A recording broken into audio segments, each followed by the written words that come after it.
Thank you for giving us this opportunity to present our study. We're very honored to receive the award. We are all at Virginia Tech. I'm Eunju Hwang. I'm faculty in Parrott Housing and Resource Management, and I'm also affiliated with the Center for Gerontology. I have two co-authors, Dr. Kathleen Parrott. She's a professor in my department, Dr. Nancy Brossoie. She's a senior research scientist at the Center for Gerontology. The purpose of the study we did was to better understand the status of research on housing for older adults from the consumer perspective. To do this, we reviewed three journals, two journals from FCS, which include FCSRJ, Family and Consumer Sciences Research Journal, and the Journal of Family and Consumer Sciences, and one journal from HERA, Housing and Society. To identify articles focused on housing for older adults in the selected three journals, we conducted online keyword searches. Search terms used were older adults, elderly, seniors, aging, old people, housing, housing needs, environments, and design. Those search terms were entered separately and in combination, for example, housing for older adults. Our inclusion criteria included research articles that focused exclusively on older adults aged 45 not living in institutional settings. In the first step, article titles were examined.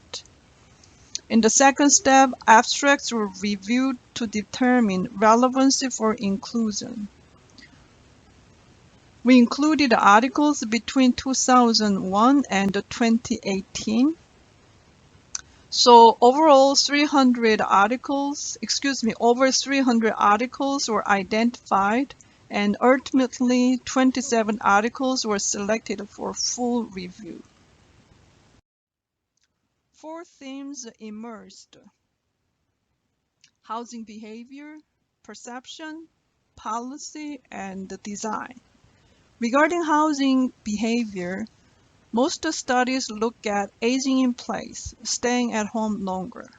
Quantitative research was a frequently used research method.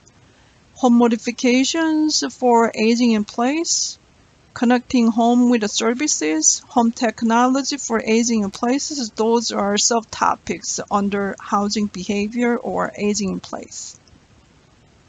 Regarding perception, the studies we reviewed analyzed the relationship between housing and the demographic characteristics and the satisfaction.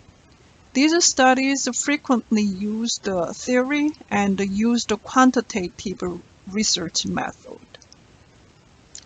Regarding policy, housing policies related to affordable housing and inadequate housing were studied. Regarding design features, frequent topics were universal design and home accessibility. Case study approach was used. In summary, the existing studies we reviewed were mainly quantitative research, but there's some evidence that unique qualitative approaches were used, particularly in recent years.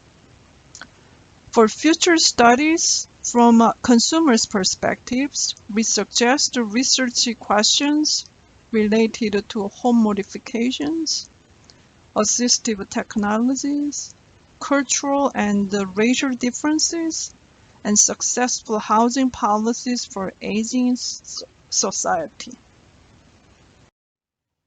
My co-authors and myself, we appreciate FCS and the editor for organizing this virtual award presentation. Thank you so much.